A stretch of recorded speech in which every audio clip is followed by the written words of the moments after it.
সাবধান থাকবে, বেশি বেশি হাসবে না। ফাইন্নাহু ইউমিতুল কলব, কারণ যারা অধিক পরিমাণে হাসাহাসি করে তাদের কলব মরে যায়, তাদের কলবে মৃত্যু ঘটে। ওয়ায়াযহাবু বিনূরি ওয়াজহি, এবং চেহারার মধ্যে নূর চলে যায়, চেহারায় কোনো জ্যোতি বা নূর থাকে না। কুলতু জিদনি ইয়া রাসূলুল্লাহ, ইয়া রাসূল সাল্লাল্লাহু আলাইহি ওয়াসাল্লাম, আমাকে আরো বাড়িয়ে দিন, আরো কিছু ওসিয়ত করুন। ক্বালা, এবার তিনি বললেন সাল্লাল্লাহু আলাইহি ওয়াসাল্লাম, কুলিল হাক্কা ওয়া ইন কানা মুররান, সর্বদা সত্য কথা বলবে, সত্যের উপর থাকবে যদিও এটা অন্যের কাছে তিক্ত হয়। সত্য কথা বলবে যদিও এটা তিক্ত শোনায়। কুলতু জিদনি ইয়া রাসূলুল্লাহ, তিনি বলছেন আমি বললাম হে আল্লাহর রাসূল আরো বাড়িয়ে দিন আমাকে। ক্বালা, এবার নবীজি বললেন সাল্লাল্লাহু আলাইহি ওয়াসাল্লাম, লা তাকাফ ফিল্লাহি লাউমাতা লাইক, আল্লাহর পথে কাজ করার ব্যাপারে বা আল্লাহর পথে চলার ক্ষেত্রে, আল্লাহর দিন পালনের ক্ষেত্রে নিন্দুকের নিন্দার পরোয়া করবে না। আল্লাহর ব্যাপারে নিন্দুকের নিন্দার সমালোচনার পরোয়া করবে না। কুলতু জিদনি ইয়া রাসূলুল্লাহ, তিনি বললেন আমি বললাম যে আরো বাড়িয়ে দিন হে আল্লাহর রাসূল আমার জন্য।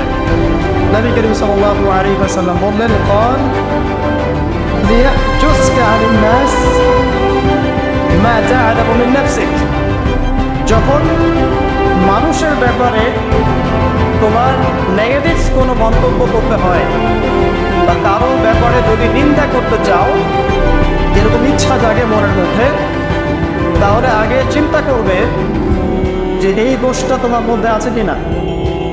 অর্থাৎ নিজের নফসের খেয়ালটা তুমি আগে বেশি নেবে অন্যের নিন্দা করার আগে।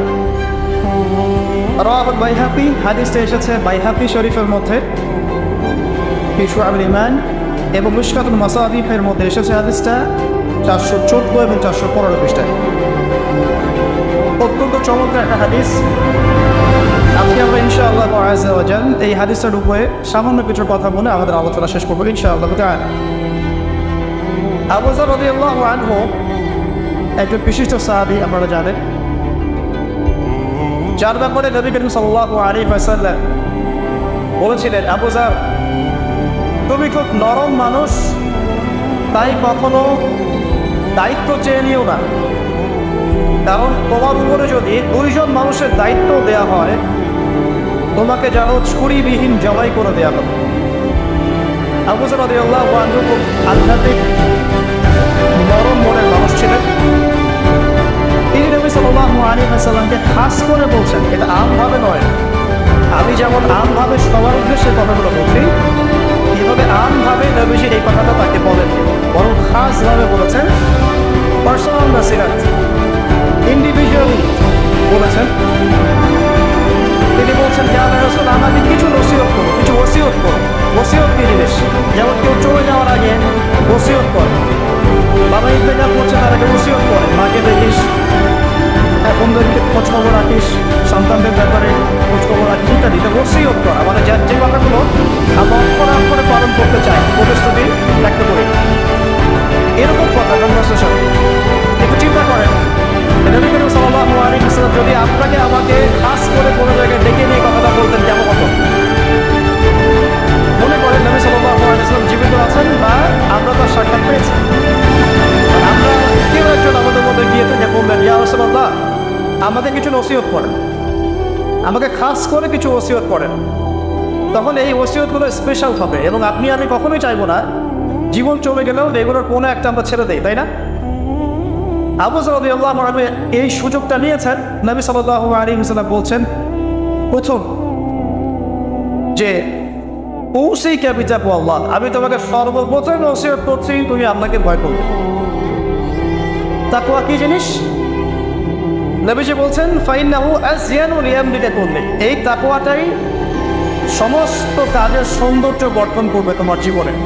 তুমি যত কাজ করবে প্রত্যেকটা কাজ যদি আল্লাহকে ভয় করে করো, প্রত্যেকটা কাজ তোমার জীবনে সৌন্দর্য গঠন করবে ইনশাআল্লাহ তাআলা। খুব সংক্ষিপ্ত আকারে বলতে পারি,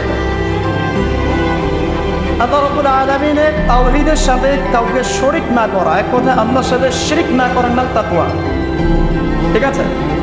আল্লাহ এক, আল্লাহ অদ্বিতীয়, তিনি মহাবিশ্বের স্রষ্টা, আমাদের স্রষ্টা, সৃষ্টিকর্তা, পালনকর্তা, রিজিক দাতা, জীবন মৃত্যুর মালিক, বিধান দাতা। এই প্রত্যেকটা কনসেপ্ট আল্লাহর জন্য খাস করার নাম হচ্ছে তাওহীদ।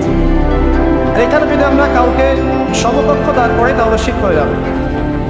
এই শিরকটা তিনভাবে হয়ে থাকে। মানুষ চিন্তার ক্ষেত্রে শিরক করতে পারে। কেউ যদি মনে করে মহাবিশ্বের কোনো স্রষ্টা নাই তাহলে শিরক করবে। কেউ যদি মনে করে স্রষ্টা আরও একজন আছে বা একাধিক আছে তাহলে শিরক করবে। কেউ যদি মনে করে যে আল্লাহ ছাড়া কেউ ইবাদত পাওয়ার যোগ্য, আল্লাহ ছাড়া অন্য কাউকে চেষ্টা করা যায়, নাউজুবিল্লাহ, আল্লাহ ছাড়া কেউ প্রয়োজন পূরণ করতে পারে, কেউ সন্তান দিতে পারে, কেউ কল্যাণ করতে পারে, কেউ অকল্যাণ করতে পারে ইত্যাদি, আল্লাহ ছাড়া কেউ বিধান দেওয়ার মালিক, এরকম কনসেপ্ট যার মনের মধ্যে আছে এটা হচ্ছে আকীদাগত শিরক বা চিন্তাগত শিরক। আমি কি বোঝাতে পারছি? 2 নম্বর কাজের শিরক। যেমন কেউ যদি আল্লাহকে সিজদা না করে অন্য কাউকে সিজদা করে, কর্মগত শিরক করেছে। আল্লাহ পাকের হালালকে কেউ যদি হারাম করে নেয়, কর্মগত শিরক করেছে। আল্লাহ পাকের হারামকে কেউ হালাল করে নেয়, কর্মগত শিরক করেছে। আল্লাহর কাছে দোয়া না করে মৃত মানুষের কাছে দোয়া করে শিরক করেছে। এগুলো কাজ করতে গিয়ে শিরক করেছে। ইভেন আল্লাহর নামে কসম না করে অন্য কারো নামে কসম করলেও শিরক হয়ে যায়। অনেক সময় আমরা হাতের মধ্যে রশি পড়ি, পাথর পড়ি, অনেক কিছুই পড়ি, আমাদের বিশ্বাস হয় এগুলো আমাদের উপকার করতে পারবে, অপকার করতে পারবে, তাহলে শিরক হয়ে যাবে। সন্তান আল্লাহ দেন, যদি আমরা মনে করি যে মাজারে গিয়ে দোয়া করলেই সন্তান পাওয়া যাবে, শিরক হয়ে যাবে। আর শিরক কেমন একটা পাপ, যে পাপটা আল্লাহ তওবা ছাড়া মাফ করে না। মৃত্যুর আগে যদি তওবা করে মানুষ, ইনশাআল্লাহ আল্লাহ পাক মাফ করে দিবেন। যদি তওবা না করে মারা যায়, সম্ভাবনা বেশি এই ব্যক্তি জাহান্নামে যাবে, নাউজুবিল্লাহ। কারণ প্রত্যেক 1999 জন মানুষ জাহান্নামে যাবে যাদের আমলনামায় শিরকের পাপ থাকবে। আল্লাহ পাক সূরা নিসার মধ্যে বলেছেন, ইন্নাল্লাহা লা ইয়াগফিরু আন ইউশরাকা বিহি ওয়া ইয়াগফিরু মা দুনা যালিকা লিমান ইয়াশা। আল্লাহ পাক শিরকের গুনাহ ব্যতীত যে কোনো গুনাহ যাকে ইচ্ছা মাফ করতে পারে, যে কোনো গুনাহ। আপনি জিনা করেছেন, সিজদা করেন, ফিরে আসেন, আল্লাহ মাফ করে দেবেন ইনশাআল্লাহ। আপনি সুদ খেয়েছেন দীর্ঘদিন, সুদ থেকে ফিরে আসেন, দীর্ঘদিন মায়ের সাথে জিনা করেছেন সুদের মধ্য দিয়ে, তওবা করে ফিরে আসেন, আল্লাহ এখনই মাফ করে দেবেন ইনশাআল্লাহ। আপনি খুন করেছেন মানুষকে, যদি আপনি চিন্তা করেন যে আমার একটা অপরাধ হয়েছে, আপনি তওবা করে খালেস হয়ে ফিরে আসেন, আল্লাহ মাফ করে দেবেন ইনশাআল্লাহ। ব্যভিচার করেছেন, বিবাহিত হওয়ার পরে জিনা করেছেন, এই ব্যক্তির কিন্তু পৃথিবীতে বাঁচার আসলে কোনো অধিকার নাই। তারপরেও যদি সে গোপনে তওবা করে ফিরে আসে রাতের অন্ধকারে, আল্লাহ চাইলে মাফ করে দেবেন ইনশাআল্লাহ। যে কোনো পাপ আল্লাহ পাক যাকে ইচ্ছা মাফ করতে পারে, শিরক ছাড়া।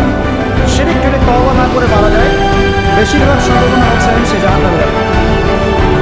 আরেকটা ডেঞ্জারাস বিষয় হচ্ছে, শিরক করে মারা গেলে কবরের মান মরক্কত উত্তর দিতে পারবে না। যারা মান মরক্কতে উত্তর দিতে পারবে, নিঃসন্দেহে তারা কবরে শিরক করে নেয়। আল্লাহ তাকে তাওহীদের করেছে। আবার শিরকের অনেক কিছু বুঝেছে, আধুনিক একটা শিরক বুঝি না, আধুনিক শিরক। এটা যেমন আল্লাহ পাক যা নাজিল করেছেন, এখানে যে বিধানগুলো আছে এগুলোকে যদি কেউ ডিনাই করে বা এগুলোতে পাশ ফিরিয়ে অন্য কোনো বিধানকে বেটার মনে করে, আল্লাহর বিধানের চাইতে বেটার মনে করে বা সমকক্ষ মনে করে, এটাও শিরক। এটাও শিরক। আল্লাহ পাক কিছু হালাল করেছেন, আপনারা যদি মনে করেন এটা হারাম, তাহলে শিরক, এটাও শিরক। সূরা তাওবার 31 নম্বর আয়াতটা পড়ে দেখবেন ইনশাআল্লাহ। যাই হোক, তাকওয়ার প্রথম স্টেজ হচ্ছে আমাদেরকে শিরক করা যাবে না। 2 নম্বর, আল্লাহ পাকের যত আদেশ আছে এগুলোকে মেনে চলার নাম তাকওয়া। ফর এক্সাম্পল সালাত, সাওম, সাদাকা, হজ, উমরা, যাকাত, সত্য কথা বলা, পিতামাতার খেদমত ইত্যাদি যতগুলো আদেশ কোরআন এবং সুন্নাহর মধ্যে আছে, এগুলোকে মেনে চলা তাকওয়ার পরিচয়। 3 নম্বর, আল্লাহ পাকের যত নিষেধ আছে এই সমস্ত নিষেধগুলোকে বর্জন করার নামও তাকওয়া। শুধু আদেশ মানলাম, নিষেধ বর্জন করলাম না, এটা আসলে প্রকৃত তাকওয়ার পরিচয় নয়। আজকে আমরা মাশাআল্লাহ সবাই সালাত পড়েছি, কালকে সকালে যদি আবার সুদ লেনদেন করি, আমার মধ্যে তাকওয়া আসলে নাই। আমি ধর্মীয় জীবনে পাক্কা মুসল্লি হলেও অর্থনৈতিক জীবনে পাক্কা সুদখোর থেকে গেছে। এই অবস্থা যদি তওবা না করে মারা যায়, মায়ের সাথে জেনার অপরাধ দিয়ে কিয়ামতের মাঠে উঠবে ইনশাআল্লাহ। এটা আমার কথা না, নবী সাল্লাল্লাহু আলাইহি ওয়াসাল্লাম বলেছেন, সহিহ বুখারীর হাদিস। যে কোনো আলেমকে জিজ্ঞাসা করবেন, যে কোনো মাদ্রাসায় যাবেন, যে কোনো প্রকাশনের বুখারী শরীফ ফেরেন না কেন, হাদিসটা পাবেন। যে ব্যক্তি 1 দিরহাম সুদ খেল, সে যেন 36 বার জানা করল। আপনি যদি জানেন যে আপনার খুব ক্লোজ কোনো ফ্রেন্ড বা আত্মীয় বা whoever he is সে জেনা করে বেড়ায়, বা মেয়েদের সাথে একাধিক মেয়ের সাথে তার সম্পর্ক আছে, ইলিগেল রিলেশনশিপ, আপনি নিশ্চয়ই তার দিকে সম্মানের দৃষ্টিতে তাকাবেন না, তাকাবেন? আর আখিরুল জামান এমন একটা যুগ যেখানে সুদ থেকে বাঁচা সো ভেরি ডিফিকাল্ট। এখানে হাজারে খুব কম মানুষই সুদ থেকে বাঁচতে পারবে। যারা বেঁচে থাকবে তাদের গায়েও সুদের ছিটা ফোটা এসে লাগবেই লাগবে, কারণ পুরো বিশ্বের ইকোনমিক সিস্টেমটাই সুদভিত্তিক। এটা পরিপূর্ণরূপে ইসলামিক ধাঁচে সাজানো এখন সম্ভব বলে মনে হচ্ছে না। আমরা চেষ্টা করতে পারি। সফল কখন হবে? যখন শেকড় উপরে আসবে। আর শেকড় কখন উপরে হবে? যখন মালহাবা হবে। আর মালহাবা কখন হবে? যখন মদিনার গুরুত্ব কমে যাবে এবং জেরুজালেমের গুরুত্ব বেড়ে যাবে। আর যখন আল্লাহ নিয়ে আসবেন, ঈসা ইবনে মারইয়াম আসবেন, তখন পৃথিবীতে ইনশাআল্লাহ আযজা ওয়া জাল ইসলাম ব্যতীত কিছুই বাকি থাকবে না।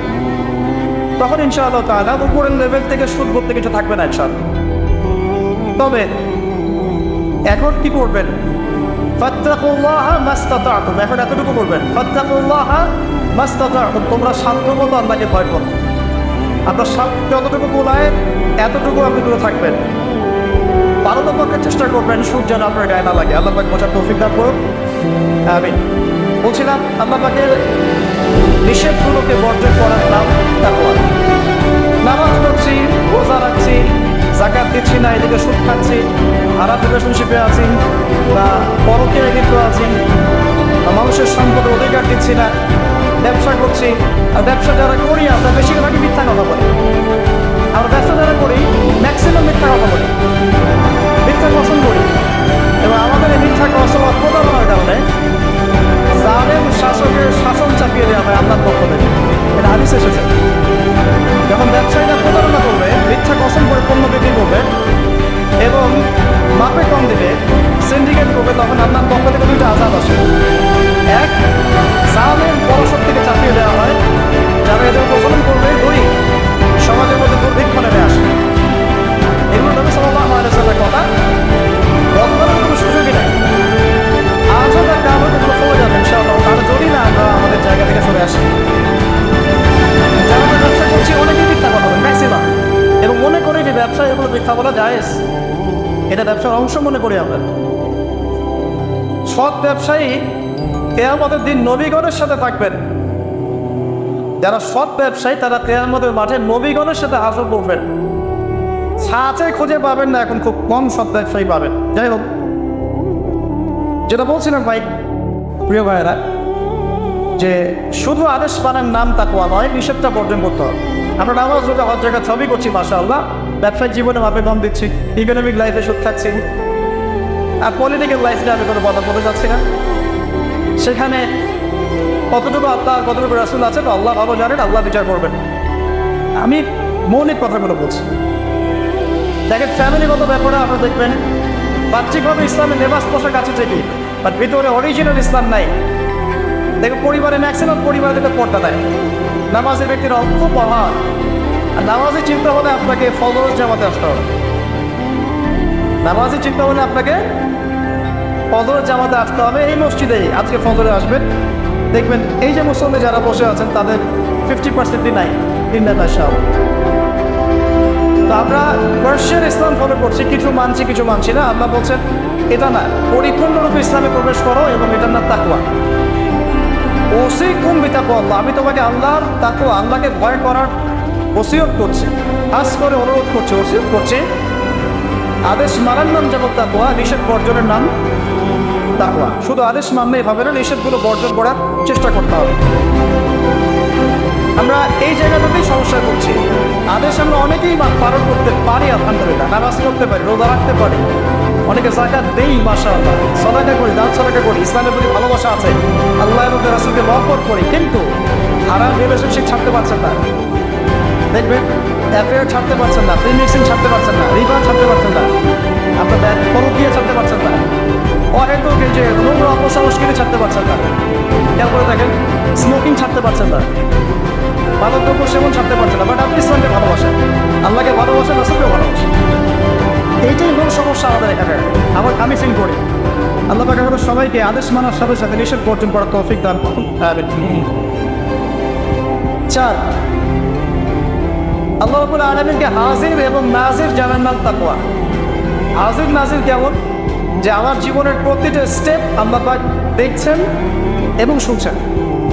আল্লাহ পাক আরশে আজিম থেকেই আমাকে দেখছেন, আমাকে শুনছেন প্রতিটা মুহূর্তে। এখন, আজ, কাল, আগামী, অতীত, বর্তমান, ভবিষ্যৎ সবসময় আল্লাহ আমাকে দেখছেন, শুনছেন প্রত্যেকটা মুহূর্তে। এই কথা যার মাথায় থাকবে তার পাপ করার প্রবণতা কম হবে ইনশাআল্লাহ। পাপ করলেও সে তওবা করে আল্লাহর কাছে ফিরে আসবে ইনশাআল্লাহ। যদি তার দ্বারা কোনো পাপ হয়েও যায়, আপনি দেখবেন তাকওয়াই তাকে আবার ফিরিয়ে নিয়ে আসবে, সে আল্লাহর কাছে ফিরে আসবে ইনশাআল্লাহ। আল্লাহ পাকে হাজির এবং নাজির জানা। এর আরেকটা নাম আছে, সেটা হলো ইহসান। কি নাম? হাদিসে জিবরিল নামে একটা হাদিস আছে, সহিহ মুসলিমের 9 নম্বর হাদিস, আর মিশকাতুল মাসাবিহের 2 নম্বর হাদিস। ইহসান কি?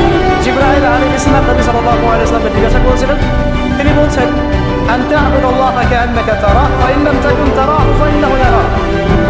তুমি এমনভাবে আল্লাহর ইবাদত করবে যেন তুমি আল্লাহকে দেখছো।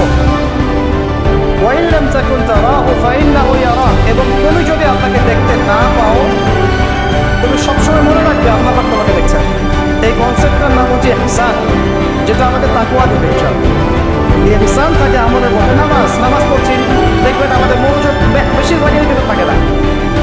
আল্লাহ ভালো জানেন, আমি আপনাদের পার্সোনাল ব্যাপারে ইন্টারফেয়ার করতে যাচ্ছি না, বাট আমার মনে হয় বেশিরভাগ মানুষের থাকে না। কারণ বেশিরভাগ মানুষই তো নামাজে যা পড়ছি তার অর্থ জানি না। যখন আপনার সন্তান অসুস্থ হয়েছিল, আপনি হাত উঁচু করে আল্লাহর কাছে কান্নাকাটি করেছেন, তখন আপনার চোখ দিয়ে পানি করেছেন। কারণ আপনি যা চেয়েছেন ফিল করে বলেছেন আল্লাহর কাছে, আপনার চোখ দিয়ে পানি করেছেন। কতদিন আপনি নামাজের সিজদায় কাঁদতে পেরেছেন? আমি কাঁদতে পেরেছি, ভাবতে হবে। কাঁদতে না করার কারণ কি? কারণ হচ্ছে আমি নামাজে যা পড়ি তার কিছুই বুঝি না। আমার কাছে নামাজ একটা ফিজিক্যাল এক্সারসাইজের মতো হয়ে গেছে। সরি ফর মাই ল্যাঙ্গুয়েজ, আমি কোনো কিছুকে অবমাননা করতে যাচ্ছি না, অনেক ব্যাপারটা এরকমই হয়ে গেছে। তার হলো বাহ্যিকতা নিয়ে আমরা বেশি ব্যস্ত। হাত কোথায় বাঁধতে হবে? নাভির নিচে না বুকে? তারপরে রফুল এদেন করতে হবে কি না, বাইবা লাগাবো কি লাগাবো না, আমি জোরে না আসতে বাহ্যিক বিষয় নিয়ে বেশি ব্যস্ত। রুহানিয়াত, যেটা নামাজের ভিতরে রুহ বা আত্মা, ইহসান, মনোযোগ, আল্লাহর সাথে কতটুকু আমি কমিউনিকেট করতে পারলাম, মনের কথা কতটুকু আপনার কাছে ব্যক্ত করতে পারলাম, নামাজে আমি কতটুকু আপনাকে ফিল করতে পারলাম, এটা কিন্তু বেশি আলোচনা হয়। অথচ কোনটা মৌলিক বিষয় বলেন দেখি? নামাজের এই মারিফতটা কি মূল না? আধ্যাত্মিকতাটাই মূল। আর বাহ্যিক বিষয়গুলো তো আল্লাহ পাক দেখছেন, নেকি দিবেন ইনশাআল্লাহ। তো এই যে প্রাণহীন ইবাদত হচ্ছে, রোজা রাখছি, রোজার মর্ম বুঝতে পারছি না। হজ করে আসলো, হাজি সাহেব টাইটেল হলো ঠিকই, কিন্তু হজের মূল মর্ম ইব্রাহিমী চেতনা সে শিখে আসতে পারলো না। সাই করছে সাফা মারওয়া, সে ফিল করতে পারলো না এটা হাজরা আলাইহিস সালামের সুন্নাহ। এই যে আমরা কুরবানি করলাম, ম্যাক্সিমাম আমাদের মধ্যে ঠিক করতে পারি নাই এটা হচ্ছে ইব্রাহিম আলাইহিস সালামের সেই কুরবানি যেটা তিনি ছেলেকে করতে চেয়েছিলেন। এই চেতনাটা আসলো না।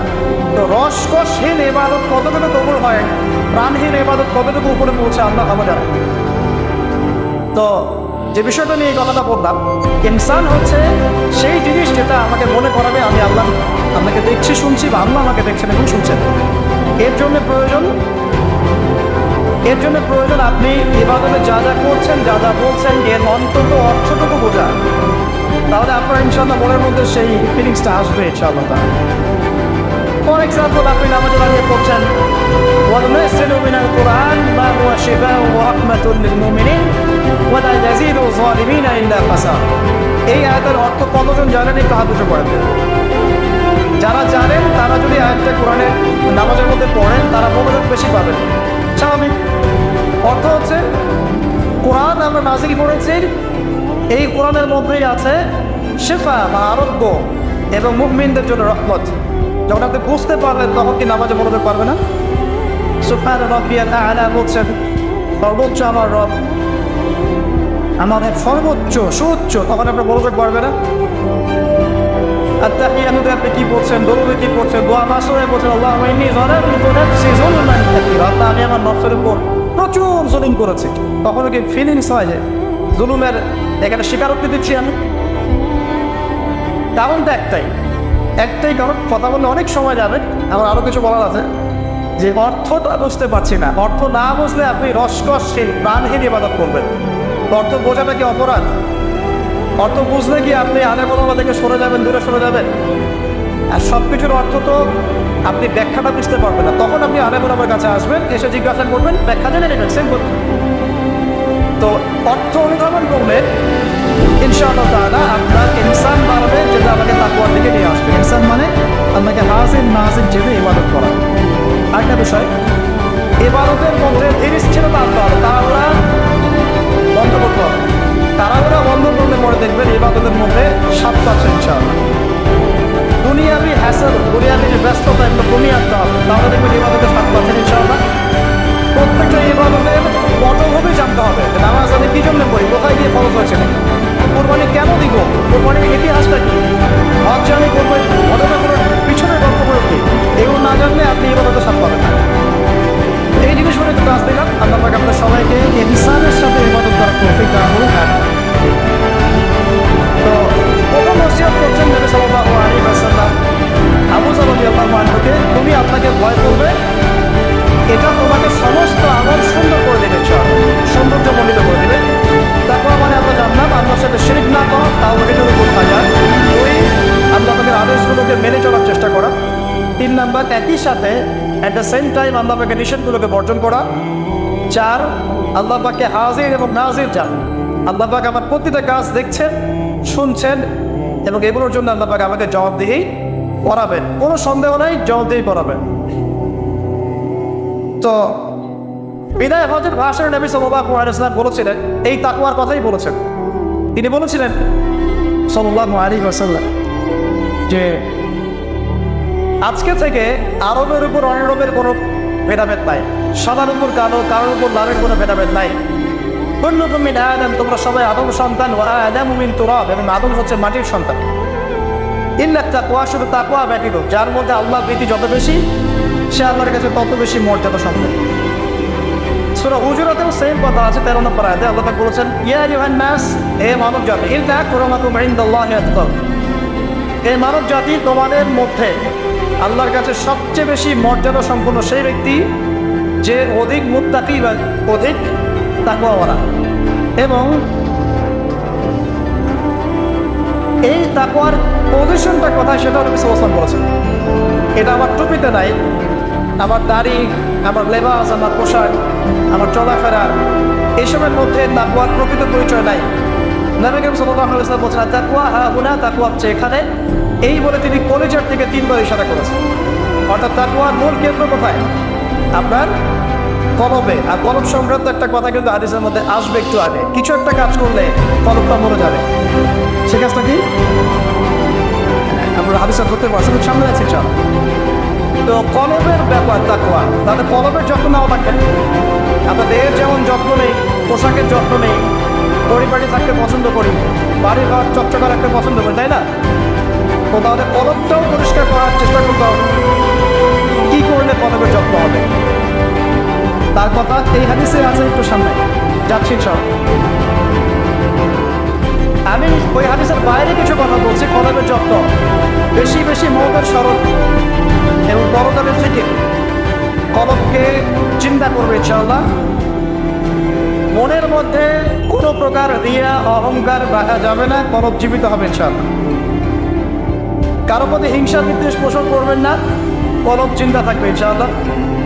মানব সেবামূলক যে কাজগুলো আছে, ফর এক্সাম্পল এতিমের দেখাশোনা করা, বিধবাদের খোঁজ খবর নেওয়া, মিসকিনের পাশে দাঁড়ানো, এই কাজগুলো করলে কলব চিন্তা হয়, কলবের মধ্যে নূর আসে, সাকিনা আসে। কলব পরিষ্কার না করে যতই দাড়ি টুপি পাগড়ি জুব্বা পরি না কেন, আদতে কোনো লাভ হবে না। আল্লামা তাকিস মানির হাফিজাহুল্লাহ তাসাউফ এবং তাসকিয়া বইটা পড়তে পারেন, এখানে ডিটেইলস এই বিষয়ে জানতে পারবেন ইনশাআল্লাহ। সামনে যাই। আবু যর রাদিয়াল্লাহু আনহু বলছেন যে কুলতু, আমি বললাম, জিদনি ইয়া রাসূলুল্লাহ, হে আল্লাহর রাসূল, আমার জন্য আরো বাড়িয়ে দেন। তাকওয়ার বিষয়টা বুঝতে পেরেছি, আমার জন্য আরো বাড়িয়ে দেন, আরো কিছু ওসিয়ত করুন। নবী সাল্লাল্লাহু আলাইহি ওয়াসাল্লাম বলেন, আলাইকা বিতিলাওয়াতিল কুরআন। দ্বিতীয় ওসিয়ত কি? আলাইকা কথার অর্থ হচ্ছে তোমার উপরে ওয়াজিব করে দাও, একেবারে তোমার উপরে শক্ত করে দাও। আলাইকা তোমার উপর শক্ত করে দাও, বিতিলাওয়াতিল কুরআন, কোরআনের তেলাওয়াত। তোমার উপরে কোরআনের তেলাওয়াতটাকে অবধারিত করে নাও, শক্ত করে নাও। ওয়াযিকরিল্লাহি আযজা ওয়া জাল্লা, আল্লাহ পাকের জিকিরটাকে অবধারিত করে নাও। ফাইন্নাহু যিকরুন লাকা ফিস সামা, কারণ এই বিষয়টা আসমানে তোমাকে স্মরণের মাধ্যম হবে। ওয়া নূরুন লাকা ফিল আরদি, এবং পৃথিবীতে আল্লাহ পাক তোমাকে নূর দান করবে। দ্বিতীয় ওসিয়তের মধ্যে দুটো জিনিস, একটা হচ্ছে কোরআন তেলাওয়াত, একটা হচ্ছে আল্লাহ জিকির। কোরআন তেলাওয়াত সম্পর্কে সরল একটা কথা বলছি। কোরআনুল কারীম বিশুদ্ধ করে তেলাওয়াত শিখতে হবে, এক নম্বর বিষয়। যদি বিশুদ্ধ করে মদ মাখরাজ তাজবিদের সাথে না শেখেন, তাহলে সারা জীবন ভুল করে যাবেন আর কোরআনের অর্থ বিকৃত হয়ে যাবে। আপনার অজান্তেই এমন অর্থ চলে আসবে যা আপনি মোটেও কল্পনা করেননি এবং কামনাও করেন নাই। আপনি বলছেন ফর এক্সাম্পল যে আলহামদুলিল্লাহি রাব্বিল আলামিন, অর্থ সুন্দর, সমস্ত প্রশংসা আল্লাহর জন্য যিনি বিশ্বজাহানের প্রতিপাদক। একটা মদের কারণে আপনার পার্থক্য হলো। একবারটি বলে ফেলছি, যেভাবেই হোক, যত সময় লাগুক, যে বয়সেই থাকেন, বিশুদ্ধ করে কোরআন তেলাওয়াত না শিখে মৃত্যুবরণ করবেন না, ওয়াদা করেন। যে বয়সেই হন, যেখানেই পড়েন, যে প্রফেশনেই থাকেন, যত গরিবই হন, যত বড়লোকই হন, যাই হন, ওয়েভার ইউ আর, কোরআন তেলাওয়াত বিশুদ্ধ করে না শিখে কবরে যাবেন না, ওয়াদা করেন।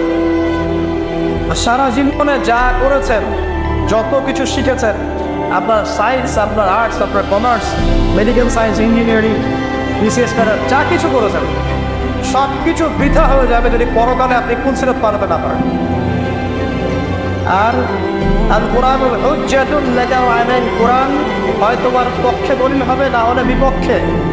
যারা কোরআন বিশুদ্ধ করে তিলাওয়াতও করতে শিখছে না, কোরআনটি তার পক্ষে দলিল হবে বলে মনে হয়? আল্লাহ পাক আমাদের সবাইকে তৌফিক দান করুন, আমিন। তেলাওয়াত তো অ্যাটলিস্ট তেলাওয়াতটা শেখেন, অর্থ বোঝেন আর নাই বোঝেন, আমি আবারও স্পষ্ট করেই বলছি, স্পষ্ট করে বলার পরেও কিছু মানুষের কেন জানি চুলকারি খাবে না, আমি জানি না, তবে এটা নিয়ে আমার মাথা ব্যথা নাই। আমি স্পষ্ট করে আবারও বলছি, কোরআন বিশুদ্ধ করে তেলাওয়াত করলে প্রত্যেক হরফে 10 নেকি পাবেন। কোরআন আপনার পক্ষে সুপারিশ করবে ইনশাআল্লাহ, আল্লাহ আপনাকে নূর দিবেন, ঠিক আছে? এবং কোরআনের সুপারিশ কবুল করা হবে, আল্লাহ পাক আপনাকে জান্নাত দিবেন ইনশাআল্লাহ। এবং আলিফ লাম মিম পড়লে 30 নেকি হয়ে যায়, 10 নেকি, 3 নেকি বা 10 নেকি না, আলিফ লাম মিম পড়লে 3টা হরফে 30 নেকি হয়ে যায়। শুদ্ধ করে কোরআন তেলাওয়াত করলে, অর্থ বোঝেন বা না বোঝেন, আপনি প্রত্যেক হরফে 10 নেকি। কিন্তু কোরআনের অর্থ অনুধাবন না করলে, কোরআনের অর্থ বুঝতে না পারলে, আপনি কোরআনকে বাস্তবে প্রয়োগ করতে পারবেন না। আর কোরআনকে বাস্তবে প্রয়োগ করতে না পারলে আপনি কোরআনের মৌলিক হকটা আদায় করতে পারবেন না। তাই অর্থ না বুঝে যদি সারা জীবন কোরআন তেলাওয়াত করে যাই, কোরআন তেলাওয়াতের নেকি হবে ঠিকই, প্রত্যেক হরফে 10 নেকি হবে ঠিকই, কোরআন আপনার পক্ষে সুপারিশও করতে পারে, বাট কোরআনের প্রকৃত হকটা দুনিয়াতে আদায় হয়নি। কোরআন নাযিল করা হয়েছে যাতে মানুষ উপদেশ গ্রহণ করে, তাদাব্বুর করে, ফিকির করে, এটা নিয়ে গবেষণা করে, এবং এর মধ্য দিয়ে মানুষ যেন পথ খুঁজে পায়। এই কারণে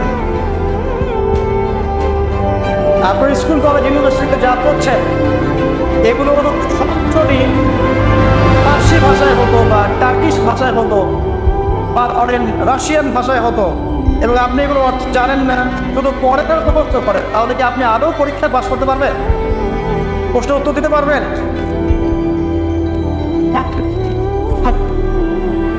অর্থ জানার জন্য কি করতে হবে? অর্থ জানার জন্য আরবি ব্যাকরণের মৌলিক বইগুলো শিখতে হবে। আরবি ব্যাকরণের মৌলিক বইগুলো আপনাকে পড়তে হবে। মাদ্রাসায় চেষ্টা করবেন, মাদ্রাসার যে আলেম ওলামারা আছে তাদের কাছে পড়ে থাকতে হবে, আরবি ভাষা শিখতে হবে। এইগুলো যদি খুব ডিফিকাল্ট মনেও হয়, সেক্ষেত্রে আপনি কমপক্ষে একটা বিশুদ্ধ তাফসীর কিনবেন, কিনে আপনি কোরআন নিয়মিত অর্থসহ পড়বেন। তবে এতটুকু পড়াশোনা করে কখনো নিজেকে মুসলিম মানবেন না, ফতোয়াবাজি শুরু করবেন। এটা গুরুত্বপূর্ণ সিয়ম, কারণ অনেকে আবার অর্থ করে ফতোয়া দেওয়া শুরু করে। একজন কোরআন পড়ে আমাকে বলেছিল যে কোরআনে তো 5 ওয়াক্ত নামাজই পেলাম না, 2 ওয়াক্ত নামাজ পাচ্ছি। ফজর, যোহর, আসর, মাগরিব, ইশা সিরিয়ালে তো কোথাও দেওয়াই নাই, কেন নামাজ পড়ে? একজন কোরআন পড়েই বলছে, অর্থ পড়েই বলছে যে কোরআনে তো হাদিস মানার কোনো দলিল পেলাম না, কোরআনে কোথাও বলা হয়নি যে হাদিস মানো, এরকম বলছে। আমি যে প্রথমে কায়দ তেলাওয়াত করলাম, ওয়া আতাকুমুর রাসূলু ফাখুযুহু, রাসূল সাল্লাল্লাহু আলাইহি ওয়াসাল্লাম যা দিয়েছেন তা গ্রহণ করো। সূরা তাওবা, সূরা হাশরে 7 নম্বর আয়াত। ওয়া মা নাহাকুম আনহু ফান্তাহু, এবং রাসূল যাদের নিষেধ করেছেন তাদেরকে, এই রাসূলের আদেশ নিষেধ মানার জন্য হাদিস লাগবে না? তাহলে কোরআন করে হাদিসের করে না পাওয়ার কারণ কি? কারণ সে আমি প্রদর্শন ভার্সনে কোরআন পড়ছি, অর্থটা তাফসীরটা সে ঘেটে দেখে নেয়। অর্থ পরে উৎসাহিত করছি, তবে ফতোয়াবাজি করতে যাবেন না। আপনি যেটা বুঝবেন না, আলেম ওলামার কাছে গিয়ে অবশ্যই জিজ্ঞাসা করে অর্থ ব্যাখ্যা জেনে নেবেন। তোমরা জ্ঞানীদেরকে জিজ্ঞাসা করবে যদি সে বিষয়ে তোমাদের জ্ঞান না থাকে। তো আবু যর রাদিয়াল্লাহু আনহু কে নবী সাল্লাল্লাহু আলাইহি ওয়াসাল্লাম বলছেন, তিলাওয়াত, কুরআন তেলাওয়াতটাকে ওয়াজিব করে নাও নিজের উপরে।